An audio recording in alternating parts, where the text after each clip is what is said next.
Hi everyone.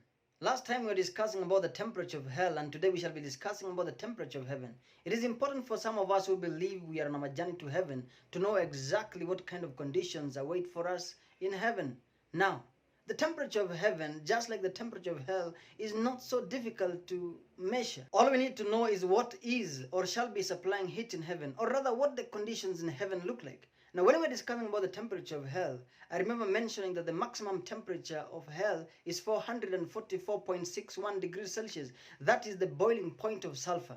But I forgot to mention about the minimum temperature of hell, which happens to be 115.21 degrees Celsius, and that is the melting point of sulfur. I don't know why, by the way, I concentrated so much on the maximum, forgetting about the minimum. But since that time, I've come across more information that could actually alter the temperature of hell.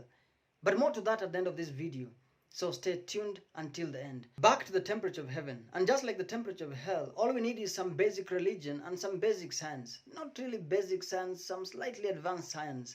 And the conditions of heaven are presumably described in the book of Isaiah chapter 30 verses 26, where the Bible says, and I quote, "The moon will shine like the sun, and the sunlight will be 7 times brighter, like the light of 7 full days, when the Lord binds up the bruises of his people and heals the wounds he inflicted." From that verse, we can see that the moon is shining like the sun, and then the sun is shining 7 times brighter, like the light of 7 full days. So this is 7 times 7, making it 49, plus that one of the moon, making it a total of 50. There are other interpretations that not only make it to be 7 times 7, that is 49, but multiply 49 by 7 and make it 343. Other interpretations, like that of the Spanish Catholic bishops, make it 7 times alone. But let us go with the most common interpretation of 49 times plus that one of the moon, because the moon is shining like the sun, to make it a total of 50. When this information is substituted into the Stefan-Boltzmann equation that relates the temperature of an object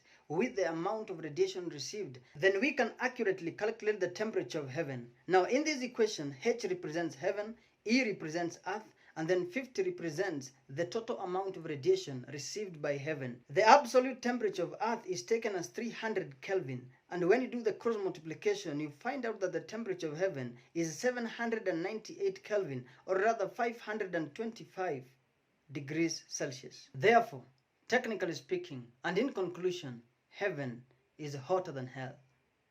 But like I promised, I would like us to look at the temperature of hell and see whether it can be revised upwards. In my video about the temperature of hell, I said that there are only 2 factors that affect the melting point and the boiling point of a substance, and that is impurities and the pressure. In terms of impurities, can we consider the fact that the people who shall be in hell are impure people, and therefore it is literally like adding impurities in hell, and therefore they shall raise the temperature of hell?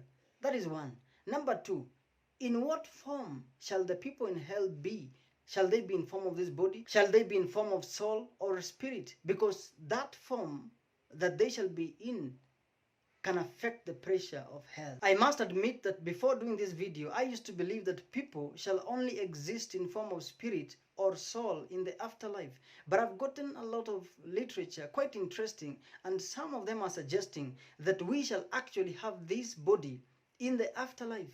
For instance, one of them suggested that the wicked and the righteous will be reunited with their bodies in resurrection, and as such, in other words, as whole persons, body and soul, will either go to heaven or hell. Another one in the book of Matthew chapter 10 verses 28 talks about that we should fear him who can destroy both soul and body in hell. And one clue that people in hell have a body of some kind is Jesus' account of the rich man and Lazarus in the book of Luke chapter 16. But there are those who dispute this and say when a person dies, his or her spirit goes back to God, the body returns to dust, and the soul of that person no longer exists. Others insist that the soul cannot die, and quoting the same scriptures, they say that the spirit or soul cannot be annihilated. Though the body may die, the spirit will live on. Considering the fact that the people in hell will be in their billions, then if they shall have this body, automatically they will affect the pressure of hell, hence raising the temperature. If they shall be in form of a soul or spirit, then what is the mass of one soul? What is the mass of a mole of souls? These are some of the questions that we need to answer before recalculating the temperature of hell. I've left a link in the description box concerning these issues. Look at it and tell me on my social media pages whether we can rely on those kind of calculations to recalculate the temperature of hell. Thank you so much. I'm out. From that verse, we can see that the moon is shining like the sun, and then the sun is shining.